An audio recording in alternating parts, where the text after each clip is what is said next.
네, 안녕하세요. 저는 부산대학교 공과대학 환경공학 전공의 김재혁이라고 합니다. 저는 오늘 금속 나노 입자가 담지된 메조다공성 요크쉘 나노캡슐의 에 대한 기술 소개를 좀 드려볼까 합니다. 우선 요크쉘이라는 이 용어 자체에 대해서 조금 생소하신 분들이 계실 것 같은데, 요크쉘은 이제 그 단어 그대로 풀이하면 이제 노른자 껍질 구조라고 이제 얘기를 하고, 흔히들 알고 계시는 코어쉘 구조의 제3세대 형태라고 보시면 되겠습니다. 그래서 일반적으로 알고 있는 나노 캡슐 같은 경우에는 안쪽에 이제 액상에 겉에 이제 고체상의 쉘이 있는 구조, 그 다음에 코어쉘 같은 경우에는 안쪽과 바깥쪽의 구조가 서로 다른 경우, 주로 이제 고체와 고체의 경우에 이렇게 지칭을 하고요. 요크쉘 같은 경우에는 두 가지 특징을 또 동시에 가지고 있다고 말할 수가 있습니다. 그래서 요크쉘 같은 경우에는 노른자에 해당하는 입자가 중공 내부에 이제 자유롭게 움직이는 형태고요.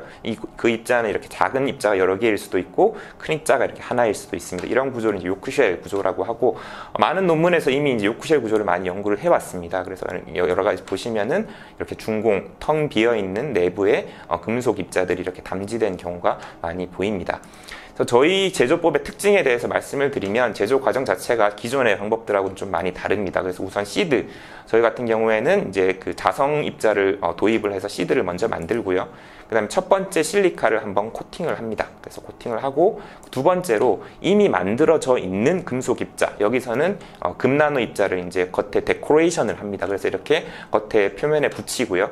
그 다음에 추가적으로 두 번째 실리카 층을 싸고, 최종적으로는 메조 다공성, 그러니까 포어를 가지고 있는 실리카 쉘로 마지막으로 싸게 됩니다. 이렇게 하고 난 다음에 최종적으로 내부에 있는 첫 번째와 두 번째 실리카 층을 애칭을 시켜내게 되면은 최종적으로는 시드로 썼던 철입자와 금속 나노 입자만 이제 중공 내부에 남아있는 이런 형태의 요크쉘 구조가 만들어집니다. 그래서 가장 큰 차이점은, 기존의 기술들은 우선 메조 다공성의 중공형 템플레이트를 만들고 그 뒤에 금 입자를 집어넣는, 금속 나노 입자를 집어넣는 구조였다면, 저희 같은 경우에는 이미 만들어져 있는 금속 입자를 집어넣는다는 아주 큰 차이점이 있습니다. 그래서 뭐 여러 가지 특징을 가지고 있는데, 사진을 보시면 아주 균일하고요. 그 다음에 이렇게 내부에, 중공 내부에 어떤 작용성을 가지고 있는, 기능성을 가지고 있는 나노 입자들이 들어가 있습니다. 그래서 뭐 EDX 결과라든지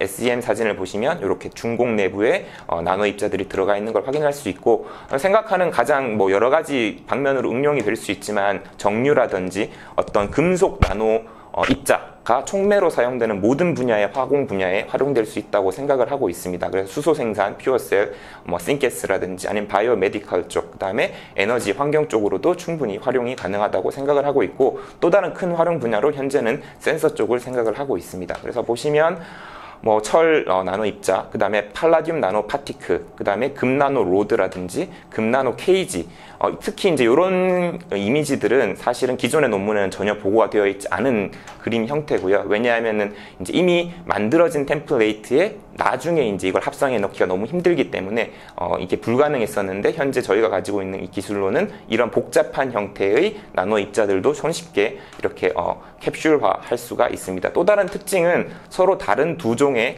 작용성을 가지는 금나노 입자, 그 다음에 팔라듐 나노 케이지 같은 것도 동시에 인캡슐레이션이 가능합니다. 그래서 활용 방안에 대해서 말씀을 드리면, 가장 대표적으로 활용할 수 있는 게 이제 이런 식의 광열 소재입니다. 그래서 금나노 입자가 있으면 이제 광열 효과가 나타나게 되는데, 물에 분산시킨 이런 캡슐화된 물질을 빛을 쬐어주게 되면, 이 경우는 이제 635나노미터 레이저를 쬐어주게 되면 아마 한 3분 내에 60도 이상까지 온도가 올라가게 되고요. 이런 현상을 이제 광열 소재를 이용을 하게 되면 PTT라고 해서 포토서멀 세라피 쪽으로 응용을 할 수가 있습니다. 실제로 저희 랩과 공동 연구를 하고 계시는 의대 교수님하고 이제 공동 연구의 결과인데, 보시면은 암세포입니다. 싱글셀 암세포 같은 경우에 PTT, 저희가 개발한 광열 소재를 가지고 PTT 처리를 한 경우에는 이렇게 레드 컬러가 이제 죽은 셀을 의미를 하게 되는데, 이렇게 수분의 조사 시간만으로도 암세포가 죽어 있고요. 요거는 이제 오르가노이드라고 이제 암세포가 분해를 하기 시작했을 때 어느 정도 사이즈가 커졌을 때를 사진 찍은 것인데, 마찬가지로 컨트롤에 비해서 실험군에서 이제 굉장히 그 암세포의 사멸 효과가 뛰어난 것을 확인할 수가 있습니다. 두 번째는 이제 디아이싱이라고 해서 이런 광열 소재를 필름 형태로 만들게 되면 810나노미터의 이제 광을 조사하게 되면 한 수초, 한 10초, 1분 내로 온도가 거의 한 80도, 70도까지 올라가게 되는데, 이런 소재를 이용을 해가지고 극지방에 있는 어떤 해양 플랜트라든지 아니면 선박, 극지방을 항해하는 선박 같은 곳에서 이제 태양빛을 이용해서 디아이싱, 얼음을 녹여내는 그런 표면 처리 기술도 현재 개발을 하고 있습니다. 마지막으로 말씀드리고 싶은 게, 제가 이제 가장 관심을 많이 가지고 있는 센서 쪽인데요.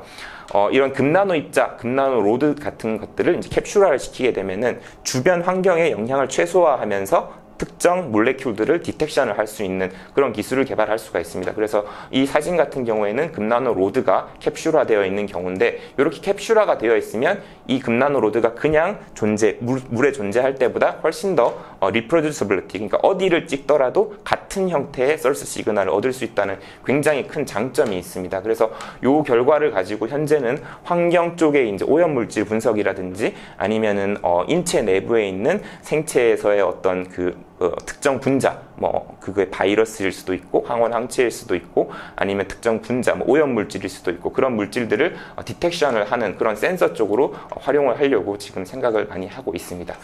네, 일단은 가장 큰 차별성이라고 하면은 아까 그 기술 소개에도 잠깐 말씀을 드렸는데, 기존에는 캡슐화가 되지 않았던 여러 가지 기능성을 가지고 있는 금속 나노 입자들을 종류와 형태와 합성법에 상관없이 포스트 인캡슐레이션이라고 하는데, 이미 합성된 거를 캡슐화를 시킬 수 있다.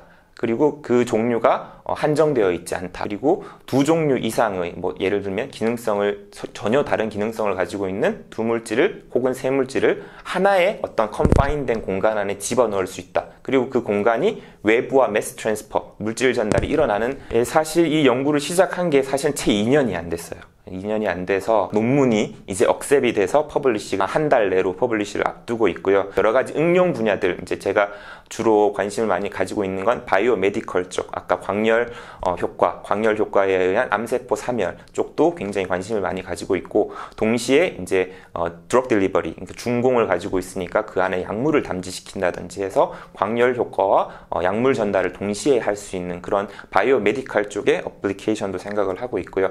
디아이싱과 같은 산업 쪽에서의 응용도 생각을 하고 있고요.